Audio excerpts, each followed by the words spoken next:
빗물이 억수같이 쏟아지는 밤, 도시의 낡은 뒷골목에는 차갑고 습한 공기만이 가득했다. 쓰레기 더미 옆 희미한 가로등 불빛 아래 김지영은 낡은 코트를 움켜쥔 채 바닥에 쓰러져 있었다. 그녀의 얼굴은 창백했고 입술은 파르르 떨렸지만 그녀의 품속에는 생후 한 달 된 아기 민서가 꼭 안겨 있었다. 민서는 얇은 옷차림에도 불구하고 고열에 시달리는 듯 작은 몸을 떨며 힘없이 낑낑거렸다. 그녀는 방금 전 밀린 월세를 내지 못해 살던 쪽방에서도 쫓겨났다. 이제 그녀에게 남은 것은 비바람을 막아줄 아무것도 없었다. 세상은 그녀와 민서에게 너무나도 차갑고 잔혹했다. 지나가는 사람들은 그녀와 민서를 보고 잠시 발걸음을 멈추었지만 이내 무심하게 지나쳤다. 어떤 이들은 그녀를 가엾게 여겼지만 누구도 선뜻 손을 내밀지 못했다. 비에 젖은 그녀의 모습은 마치 도시의 가장 밑바닥에 있는 존재처럼 보였다. 민서의 희미한 울음소리는 빗소리에 묻혀 사라지는 듯했다. 지영은 절망에 휩싸였다. 이대로 민서를 잃을 수는 없었다. 그녀는 무엇이든 해야 했다. 어떤 방법이든 민서를 살릴 수만 있다면. 민서야, 엄마가 미안해. 민서야. 지영은 빗물과 눈물로 범벅이 된 얼굴로 민서의 작은 이마에 입을 맞췄다. 민서의 이마는 불덩이처럼 뜨거웠다. 그녀는 민서의 작은 손을 잡고 흐느꼈다. 이대로 민서를 잃을 수는 없었다. 그때 멀리서 헤드라이트 불빛 하나가 뒷골목으로 들어서는 것을 발견했다. 최신형 고급 외제차였다. 차는 그녀가 쓰러져 있는 곳 바로 옆에 멈춰 섰다. 차 문이 열리고 한 남자가 차에서 내렸다. 그의 이름은 이진혁. 선우그룹의 젊은 회장이었다. 그는 비에 젖지도 않은 완벽한 슈트 차림에 그의 얼굴은 조각처럼 완벽했지만 그의 눈빛은 얼음처럼 차가웠다. 그는 오늘 막 끝난 중요한 사업 회의에서 돌아오는 길이었다. 그는 비즈니스 세계에서는 냉철하고 이성적인 판단력으로 유명했지만 동시에 그 어떤 감정에도 흔들리지 않는 차가운 심장을 가졌다고 알려져 있었다. 진혁은 지영을 보자마자 미간을 찌푸렸다. 그는 이런 지저분한 광경을 싫어했다. 그의 비서가 지영에게 다가가려 했지만 진혁은 손짓으로 막았다. 그는 지영을 무시하고 지나치려 했다. 그의 발걸음은 차갑고 단호했다. 하지만 그가 지영을 스쳐 지나가는 순간 민서의 희미한 울음소리가 그의 귀에 닿았다. 그리고 그의 시선은 지영의 품에 안겨있는 작은 아기에게로 향했다. 아기의 얼굴은 창백했고 숨소리는 희미했지만 아기는 필사적으로 울음을 참고 있었다. 그리고 아기를 안고 있는 지영의 눈빛. 그 눈빛은 절망과 함께 자신의 아들을 살리려는 강렬한 모성애로 불타오르고 있었다. 그녀의 눈에서는 빗물과 눈물이 뒤섞여 흐르고 있었지만 그녀의 눈동자는 마치 꺼지지 않는 불꽃처럼 이진혁의 시선을 사로잡았다. 이진혁은 지영의 눈을 똑바로 응시했다. 그의 차가운 눈빛은 지영의 눈동자에 닿는 순간 알 수 없는 미세한 흔들림을 보였다. 그는 지영의 눈에서 과거 자신이 잃었던 어떤 것을 보았다. 그것은 단순한 동정심이 아니었다. 그것은 마치 잊고 지냈던 어떤 기억을 떠올리게 하는 듯한 강렬한 느낌이었다. 그의 마음속에서 잠들어 있던 어떤 감정이 서서히 깨어나는 듯했다. 그는 자신의 이성적인 판단과는 달리 그녀를 외면할 수 없었다. 그의 손이 지영에게로 뻗어졌다. 진혁은 망설임 없이 그녀를 안아 올렸다. 지영의 몸은 차갑고 가벼웠지만 그의 품에 안긴 민서의 작은 온기는 그의 차가운 심장에 알 수 없는 파문을 일으켰다. 이진혁은 빗속에서 쓰러져 있는 김지영과 품에 안긴 민서를 보자마자 망설임 없이 그녀를 안아 올렸다. 지영의 몸은 차갑고 가벼웠지만 그의 품에 안긴 민서의 작은 온기는 그의 차가운 심장에 알 수 없는 파문을 일으켰다. 그는 자신의 이성적인 판단과는 달리 그녀를 외면할 수 없었다. 그의 마음속에서 잠들어 있던 어떤 감정이 서서히 깨어나는 듯했다. 진혁은 지영을 자신의 차 뒷좌석에 눕히고 조심스럽게 민서를 안았다. 민서의 작은 몸은 불덩이처럼 뜨거웠다. 그는 운전석에 가장 가까운 응급실로 향하라고 지시했다. 그의 목소리는 차분했지만 그 속에는 알 수 없는 긴급함이 담겨 있었다. 지영은 진혁의 갑작스러운 행동에 어리둥절했지만 민서를 살려야 한다는 일념으로 정신을 차렸다. 그녀는 진혁의 얼굴을 올려다보았다. 그의 눈빛은 여전히 차가웠지만 그 속에는 묘한 연민이 서려 있었다. 병원에 도착하자 민서는 즉시 응급실로 옮겨졌다. 진혁은 최고급 병실을 예약하고 민서에게 최고의 의료진을 투입하도록 지시했다. 지영은 민서의 곁을 지키며 불안한 마음으로 의사들의 치료를 지켜보았다. 진혁은 지영에게 아무 말도 하지 않았다. 그저 묵묵히 그녀의 옆에 서서 민서를 바라볼 뿐이었다. 그의 얼굴은 여전히 무표정했지만 그의 눈빛 속에는 알 수 없는 어떤 고뇌가 담겨 있었다. 며칠 후 민서는 다행히 고비를 넘기고 안정을 되찾았다. 지영은 민서의 작은 손을 잡고 눈물을 흘렸다. 그녀는 진혁에게 감사를 표했지만 여전히 그의 행동에 대한 의문이 커졌다. 왜 이 억만장자 회장은 자신들에게 아무런 대가도 바라지 않고 이런 도움을 주는 것일까? 진혁은 민서의 상태가 안정되자 지영에게 자신의 사무실로 와 달라고 했다. 그의 사무실은 도시의 스카이라인이 한눈에 들어오는 최고층에 위치한 웅장한 공간이었다. 지영은 그의 사무실에 들어서는 순간 자신의 초라한 현실과 진혁의 거대한 권력 사이에 놓인 간극을 느꼈다. 진혁은 지영에게 차 한 잔을 건네며 말했다. 김지영 씨, 당신의 아드님이 무사해서 다행입니다. 나는 당신에게 한 가지 제안을 하고 싶습니다. 그의 목소리는 여전히 냉정했지만 그 속에는 어떤 제안이 담겨 있었다. 지영의 눈이 커졌다. 제안이요? 어떤 제안이든 다 받아들이겠습니다. 제발 저희 민서만 살려주세요. 그녀의 목소리는 절박했다. 진혁은 지영의 눈을 똑바로 응시했다. 나는 당신에게 우리 집에서 일해 줄 것을 제안합니다. 관리인이나 아이 돌보는 사람으로 말입니다. 당신은 나의 사생활에 대해 아무것도 묻지 않고 나의 지시에 절대적으로 복종해야 합니다. 당신 아드님의 모든 의료비와 생활비는 내가 전적으로 부담하겠습니다. 당신의 임무는 나의 집을 관리하고 나의 모든 지시를 따르는 것입니다. 당신 아드님의 건강과 미래는 내게 달려 있습니다. 지영은 진혁의 제안에 경악했다. 그녀는 그의 제안이 황당했지만 동시에 민서를 돌볼 수 있는 유일한 기회라는 것을 직감했다. 그녀는 잠시 망설였다. 자신의 자존심과 민서의 생명. 두 가지 저울 위에서 그녀는 결국 민서를 선택했다. 좋습니다, 회장님. 당신의 제안을 받아들이겠습니다. 하지만 저를 속이지 마세요. 제 아들의 목숨을 가지고 장난치지 마세요. 지영의 목소리는 떨렸지만 그 속에는 강한 경고가 담겨 있었다. 진혁은 지영의 결심에 만족스러운 미소를 지었다. 걱정 마십시오. 나는 약속을 어기지 않습니다. 당신의 아들은 최고의 환경에서 자랄 것입니다. 그리고 당신은 나의 비밀을 지켜야 합니다. 그의 목소리는 차분했지만 그 속에는 어떤 단호함이 담겨 있었다. 지영은 진혁의 제안을 받아들인 후 민서와 함께 그의 저택으로 향했다. 저택은 웅장했지만 어딘가 모르게 차갑고 고독한 분위기가 감돌았다. 그곳에는 진혁의 오랜 집사인 박 집사가 그들을 맞이했다. 박 집사는 겉으로는 친절했지만 그의 눈빛은 지영을 경계하는 듯했다. 그는 진혁의 사생활을 철저히 지키는 충직한 집사였다.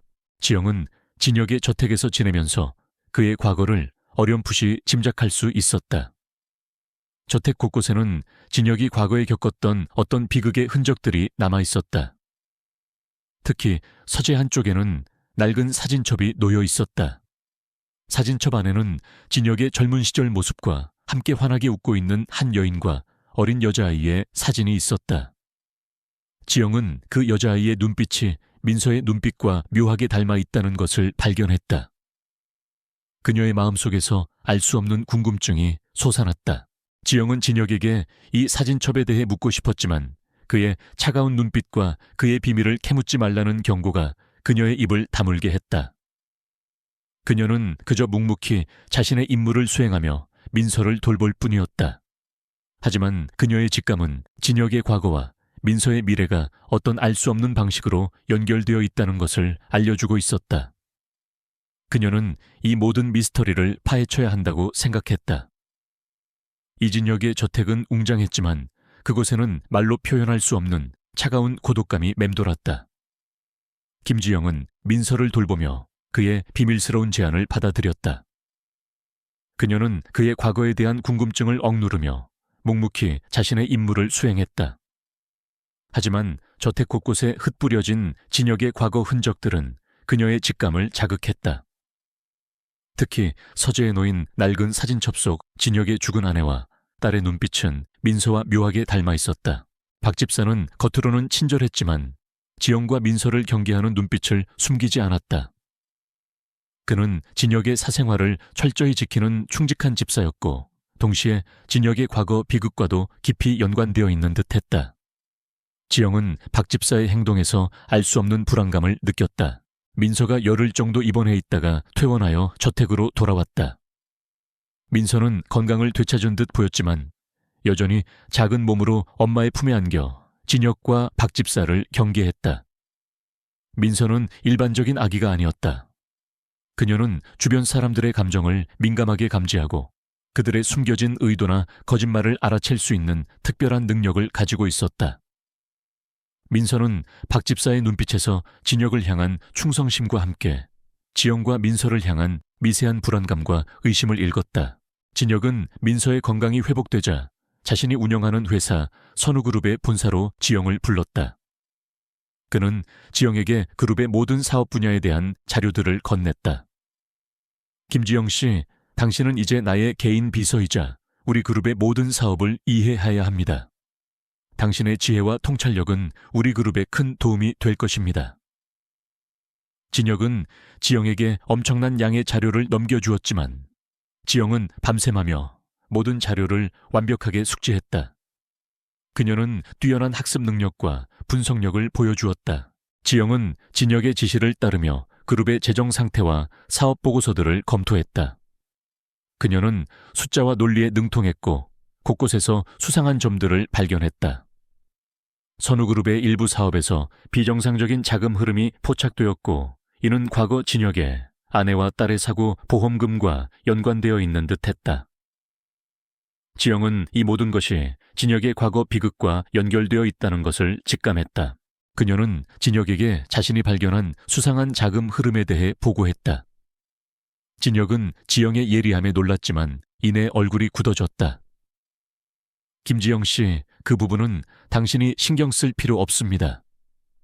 당신은 그저 내 지시를 따르면 됩니다. 그의 목소리는 차가웠고 지영을 향한 어떤 경고가 담겨 있는 듯했다. 하지만 지영은 물러서지 않았다. 그녀는 진혁의 눈을 똑바로 응시했다. 회장님, 이 자금 흐름은 당신의 아내와 딸의 사고 보험금과 연관되어 있습니다. 당신의 가족의 죽음과 관련된 돈입니다. 저는 이 모든 것을 밝혀야 한다고 생각합니다. 지영의 목소리는 단호했다. 진혁은 지영의 말에 흔들렸다. 그는 지영의 눈에서 자신이 잊고 지냈던 정의감을 보았다. 그는 결국 지영에게 자신의 과거를 털어놓았다.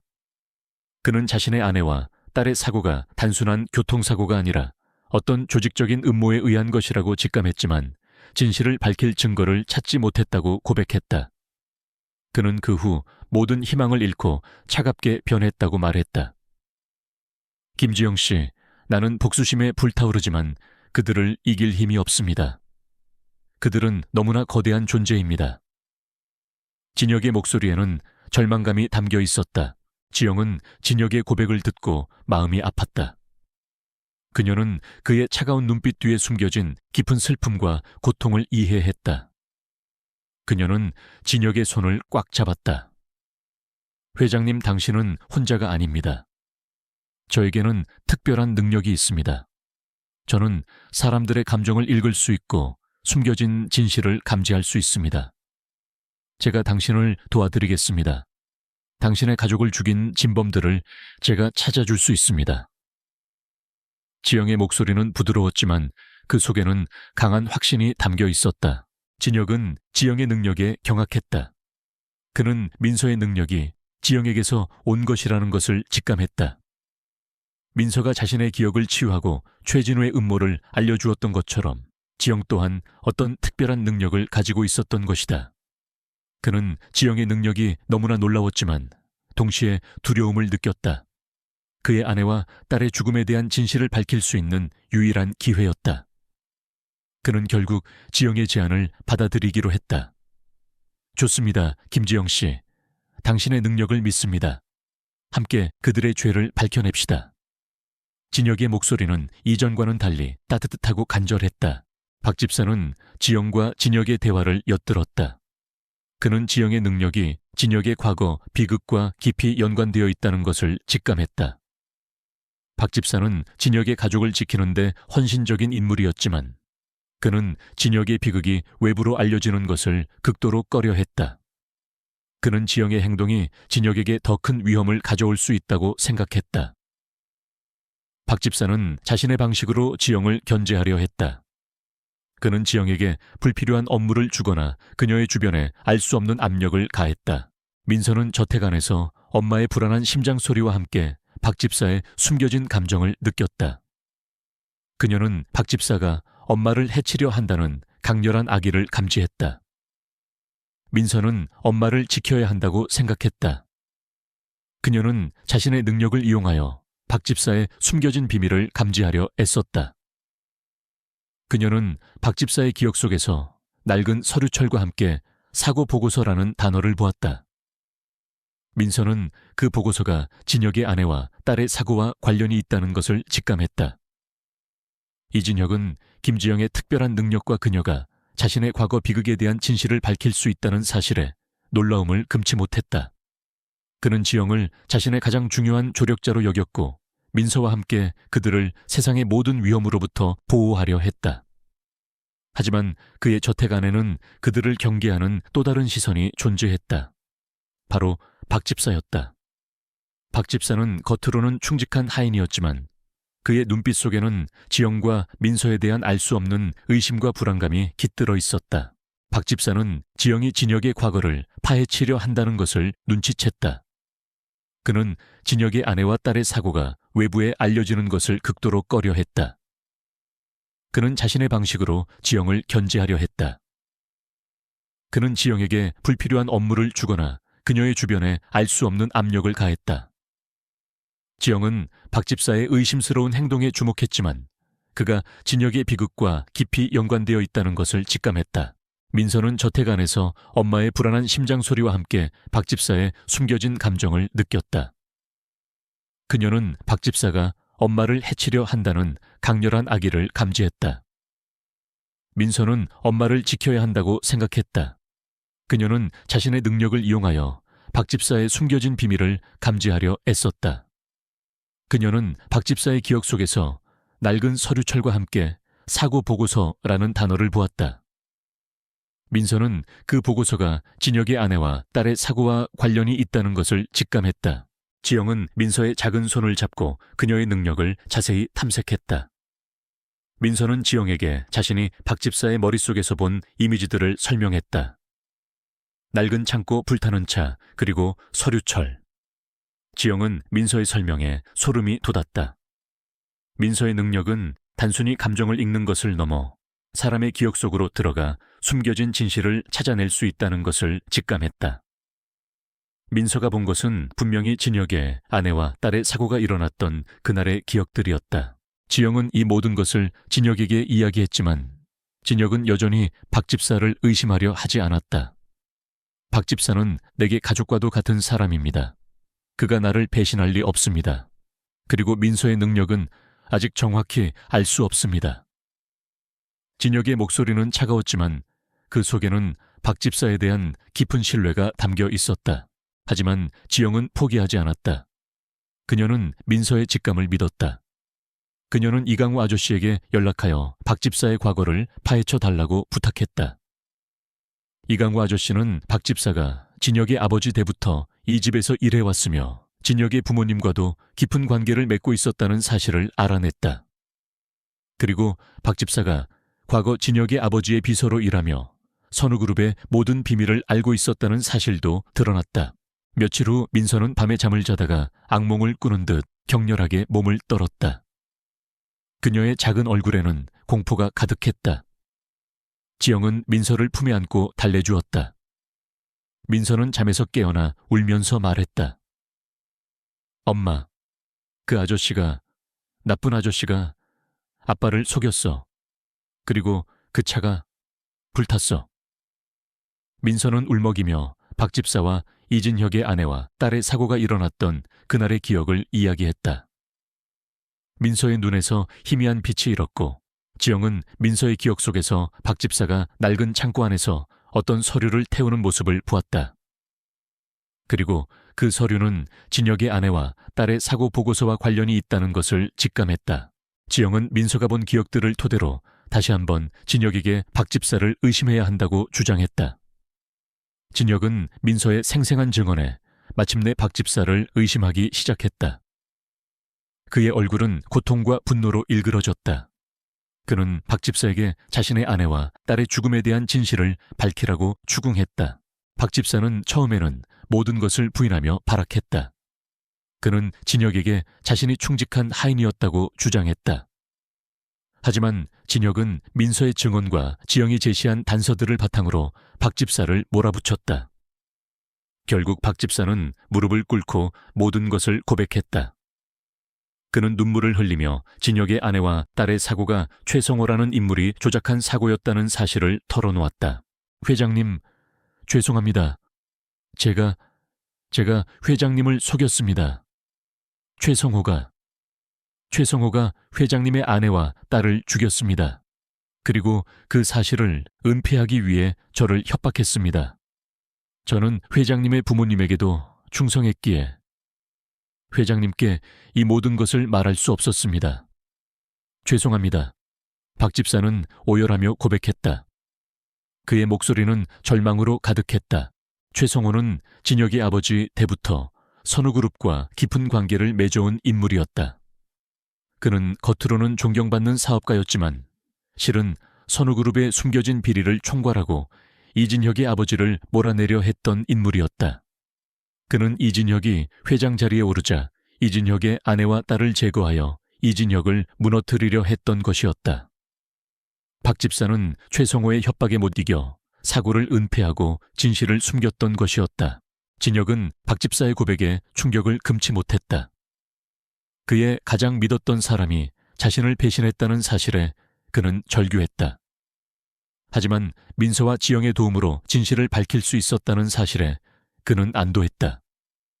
민서는 지영의 품에 안겨 엄마의 슬픔을 함께 나누는 듯했다. 진혁은 최성호를 파멸시키기 위한 치밀한 계획을 세웠다. 그는 민서의 능력을 이용하여 최성호의 숨겨진 비밀을 파헤치고 그의 모든 죄를 세상에 폭로하겠다고 다짐했다.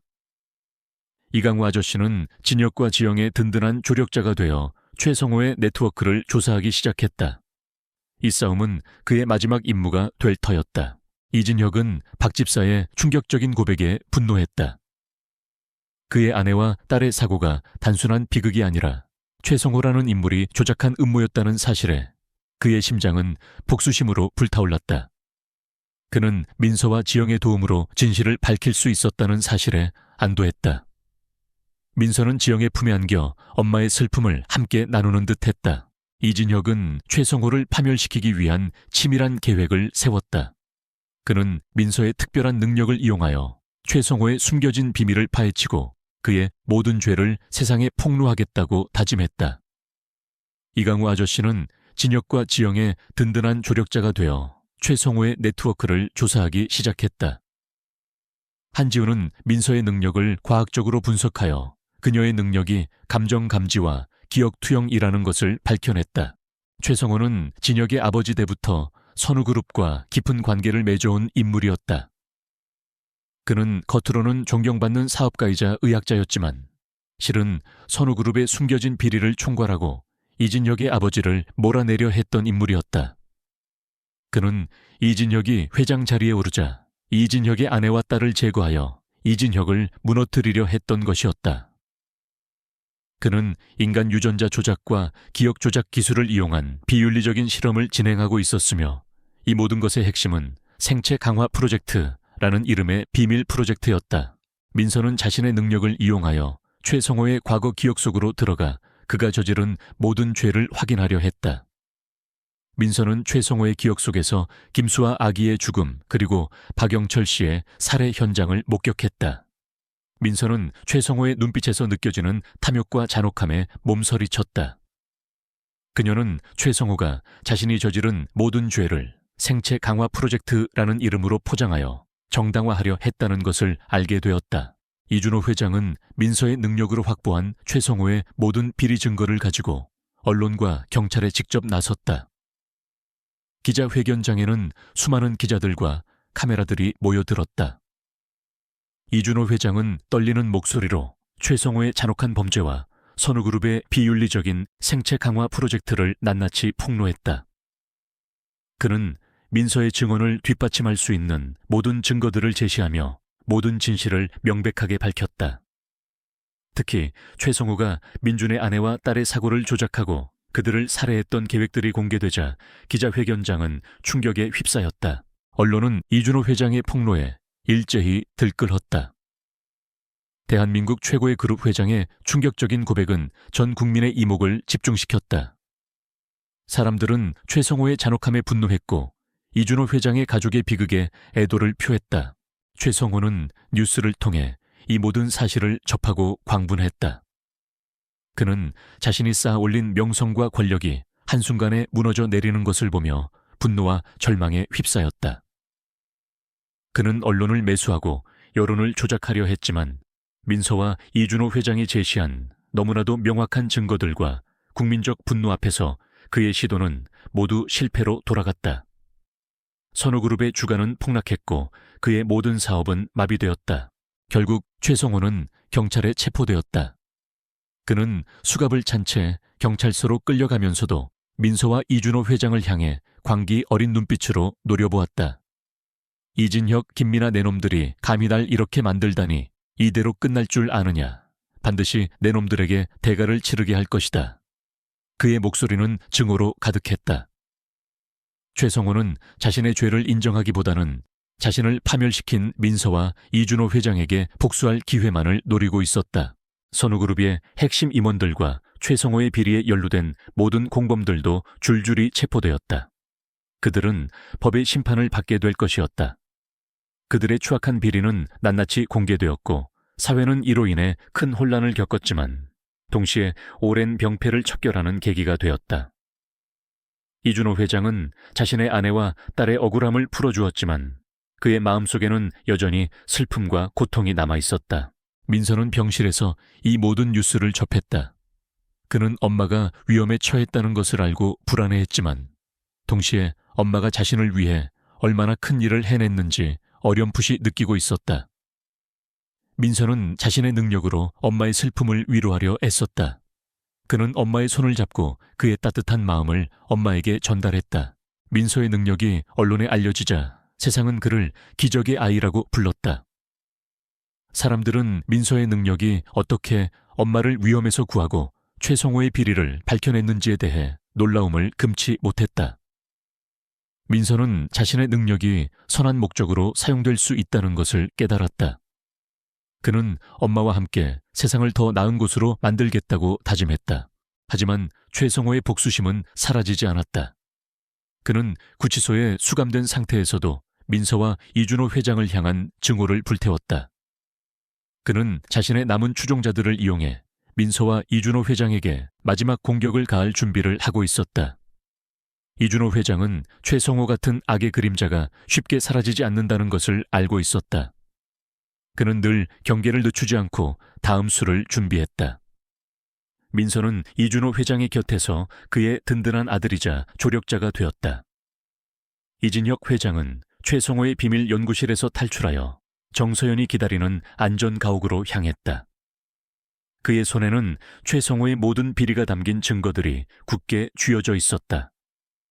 성공했습니다. 서연 씨 모든 증거를 확보했어요. 이진혁 회장은 숨을 헐떡이며 흥분된 목소리로 말했다. 서연은 이진혁 회장의 무사 귀환에 안도하며 그를 맞았다. 그들은 확보한 증거들을 즉시 분석하기 시작했다.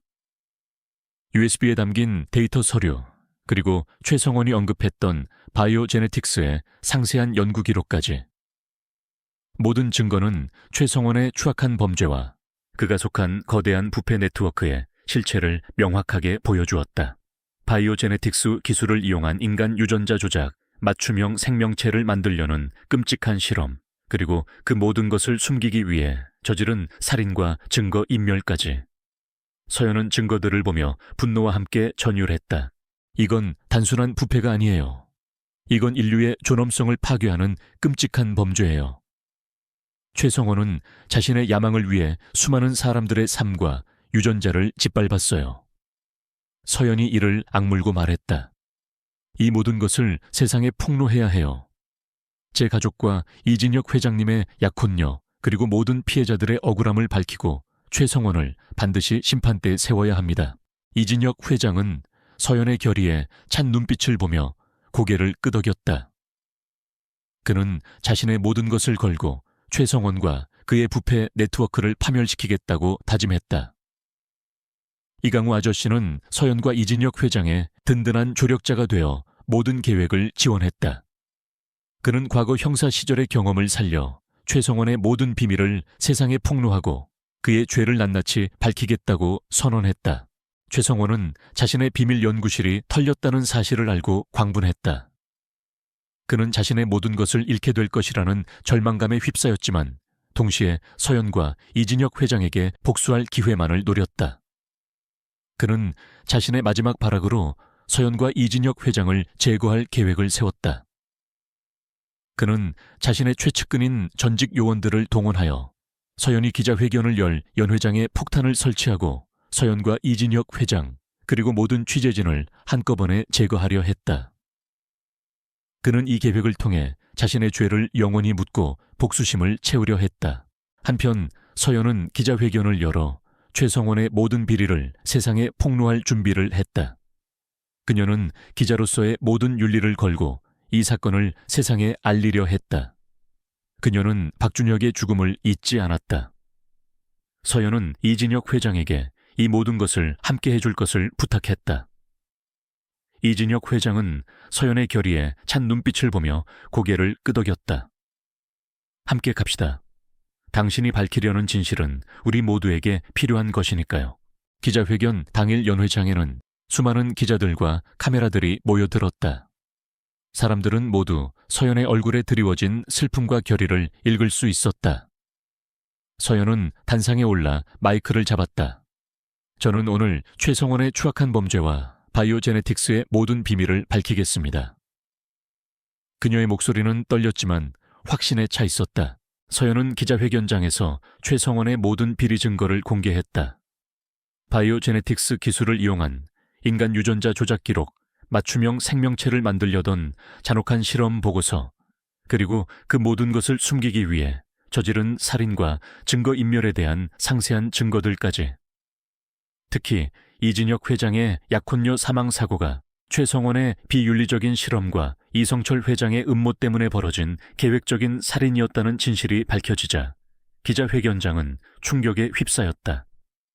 서연은 자신의 가족의 비극과 이진혁 회장, 약혼녀의 죽음을 이야기하며 눈물을 흘렸지만 그녀의 눈빛은 결코 흔들리지 않았다. 그때 연회장 바닥에서 희미한 틱 소리가 들려왔다. 이강우 아저씨가 미리 설치해둔 폭탄 감지기가 작동한 것이었다. 이강우 아저씨는 즉시 서연에게 폭탄이 설치되었다고 알렸다. 서연아, 폭탄이다. 당장 대피해. 이강우 아저씨의 다급한 목소리가 서연의 귀에 들려왔다. 연 회장은 순식간에 아수라장이 되었다. 사람들은 비명을 지르며 출구로 향했다. 서연은 당황했지만 그녀는 단상 위에서 모든 증거가 담긴 USB를 움켜쥐었다. 모두 대피하세요, 빨리. 서연은 사람들에게 소리쳤다. 이진혁 회장은 서연에게 달려가 그녀를 보호했다.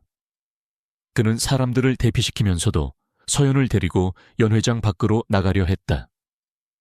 하지만 폭탄은 연회장 출구 쪽에 설치되어 있었다. 출구 쪽으로 가면 안 됩니다. 폭탄이 그쪽에 있어요. 서연이 소리쳤다. 서연과 이진혁 회장은 연 회장 안쪽에 고립되었다. 폭탄의 타이머는 빠르게 줄어들고 있었다. 이성철 회장의 최측근인 전직 요원들이 연 회장으로 들이닥쳐 서연과 이진혁 회장을 제거하려 했다. 그들은 서연이 증거를 세상에 폭로하는 것을 막으려 했다.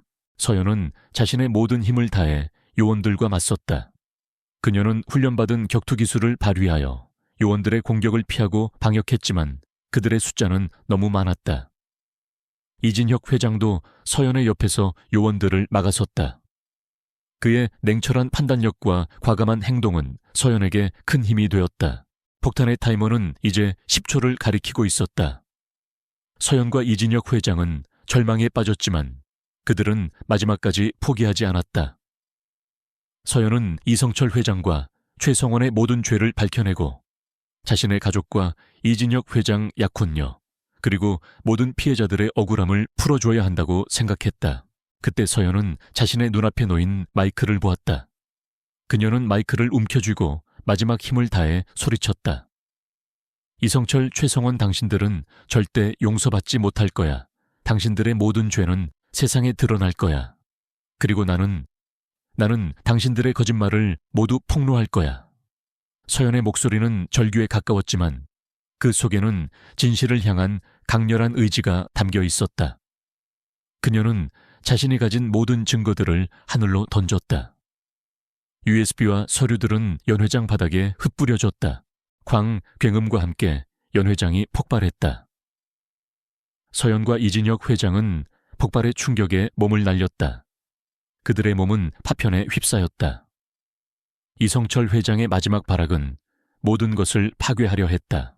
하지만 폭발 직전 이강우 아저씨의 신고를 받고 출동한 경찰 특수부대가 연 회장 안으로 들이닥쳤다. 그들은 서연이 던진 증거물들을 확보하고 서연과 이진혁 회장을 구출했다. 서연과 이진혁 회장은 의식을 잃은 채 병원으로 이송되었다. 그들의 몸은 만신창이가 되었지만 그들의 손에는 진실이 굳게 쥐어져 있었다. 이진혁 회장과 정서연은 병원에서 의식을 되찾았지만 몸은 폭발의 충격으로 만신창이가 되어 있었다. 그들의 손에는 김현수 과장의 모든 비리가 담긴 증거들이 굳게 쥐어져 있었다. 김현수 과장의 마지막 발악은 모든 것을 파괴하려 했지만 서연의 용기와 이진혁 회장의 헌신적인 보호 덕분에 증거들은 무사히 확보되었다. 민주는 병실에서 엄마와 이진혁 회장의 소식을 궁금해하며 침대에 누워 있었다. 그의 작은 몸은 강인하게 수술을 견뎌냈지만 그의 마음속에는 엄마에 대한 걱정이 가득했다. 민주는 자신의 능력을 이용하여 엄마의 불안한 심장 소리와 함께 이진혁 회장에게서 느껴지는 알 수 없는 위험을 감지했다. 민주는 엄마를 지켜야 한다고 생각했다. 그의 작은 손은 이불을 꽉 움켜쥐었다. 김현수 과장은 구치소에서 이 모든 뉴스를 접하고 광분했다. 그는 자신의 모든 것이 무너져 내리는 것을 보며 분노와 절망에 휩싸였다. 그는 언론을 매수하고 여론을 조작하려 했지만 서연이 제시한 너무나도 명확한 증거들과 국민적 분노 앞에서 그의 시도는 모두 실패로 돌아갔다. 그는 자신의 명예와 부를 잃게 될 것이라는 절망감에 휩싸였다. 그는 서연과 이진혁 회장에게 복수할 기회만을 노리고 있었다. 재판이 시작되자 김현수 과장은 자신의 죄를 부인하며 발악했지만 서연이 제시한 명확한 증거들과 이진혁 회장의 증언 앞에서 그의 주장은 힘을 잃었다. 특히 병원의 의료기금을 횡령하고 불법적인 임상시험을 진행하여 막대한 이익을 챙겼던 그의 비리 내역, 그리고 민준의 사고가 자신의 비리를 은폐하기 위한 조작된 사고였다는 진실이 밝혀지자 법정은 충격에 휩싸였다. 이진혁 회장은 법정의 증인으로 출석하여 자신의 눈으로 목격한 모든 것을 증언했다. 그는 김현수 과장이 어떻게 자신의 아내와 딸의 사고를 조작하고 민준의 생명을 담보로 자신을 협박했는지 설명했다. 그의 증언은 김현수 과장에게 치명적인 일격이었다. 최종 변론에서 김현수 과장은 마지막 발악을 했다. 그는 자신의 죄를 인정하지 않고 오히려 서연과 이진혁 회장을 비난하며 자신에게 씌워진 누명이라고 주장했다. 그는 서연이 단순한 돈을 노린 사기꾼이라고 모욕하며 그녀의 진술을 왜곡하려 했다. 그는 자신의 권력과 돈이 모든 것을 해결해 줄 것이라고 믿었다. 하지만 서연은 김현수 과장의 비열한 거짓말에 흔들리지 않았다. 그녀는 법정에서 최후 진술을 했다. 김현수 과장님, 당신은 당신의 탐욕 때문에 수많은 사람들의 생명을 짓밟았습니다. 당신은 당신의 죄를 은폐하기 위해 거짓말을 일삼았습니다. 당신은 인간이 아닙니다. 당신은 모든 생명을 도구로 이용하는 악마입니다. 하지만 진실은 결코 숨겨지지 않습니다. 당신의 죄는 오늘 이 자리에서 심판받을 것입니다. 서연의 목소리는 작았지만 그 속에는 정의를 향한 강렬한 불꽃이 타오르고 있었다. 그녀의 눈빛은 김현수 과장을 향한 흔들림 없는 분노로 가득했다. 김현수 과장은 결국 모든 혐의에 대해 유죄를 선고받고 가장 무거운 형벌에 처해졌다. 그의 거대한 의료비리 네트워크는 산산조각 났고 그의 이름은 역사의 악의 상징으로 기록되었다. 정의가 마침내 완벽하게 실현된 순간이었다. 민주는 성공적으로 수술을 마치고 건강을 되찾았다. 그는 엄마와 이진혁 회장 덕분에 새로운 삶을 살게 되었다. 민주는 엄마의 사랑과 희생을 평생 잊지 않았다. 그는 엄마처럼 따뜻하고 용감한 사람으로 성장하겠다고 다짐했다. 이진혁 회장은 신화그룹의 CEO로서 회사를 투명하고 윤리적인 방향으로 이끌었다. 그는 김현수 과장과 같은 악인들이 발붙이지 못하도록 사회적 책임을 다하는 기업 문화를 만들었다. 이진혁 회장은 서연의 든든한 조력자가 되었고 그녀의 모든 활동을 지원했다. 그는 서연의 빛나는 존재감에 압도되었지만 동시에 그녀에게서 알 수 없는 강렬한 사랑을 느꼈다. 그들의 관계는 처음에는 절박한 거래로 시작했지만 진실과 실현을 통해 진정한 사랑과 존경으로 발전했다. 그들은 민준을 중심으로 새로운 가정을 이루었다. 서연은 신화그룹의 의료재단 이사로 임명되어 병원의 의료 시스템을 개혁하고 불법적인 임상시험과 의료 비리를 근절하는 데 헌신했다. 그녀는 자신의 경험을 바탕으로 환자들의 권리를 보호하고 의료 윤리를 강조하는 데 힘썼다. 그녀의 이야기는 전 세계로 퍼져나갔고 그녀의 이름은 기적을 만든 간호사로 기억되었다. 이 모든 것은 한 젊은 간호사의 작은 속삭임에서 시작되었다. 그녀의 순수한 믿음과 비범한 능력이 한 소년의 생명을 구하고 거대한 의료 비리를 세상에 드러내며 한 남자의 얼어붙은 마음을 녹이고 그들에게 진정한 행복과 사랑을 찾아주었다. 민주는 이제 건강하게 뛰어놀았고 그의 웃음소리는 서연과 이진혁 회장의 삶을 환하게 밝혔다. 그들의 삶은 평화롭고 의미 있게 빛나고 있었다. 그들은 진정한 행복을 찾았고 그들의 삶은 정의와 사랑을 위한 영원한 투쟁의 증거가 되었다.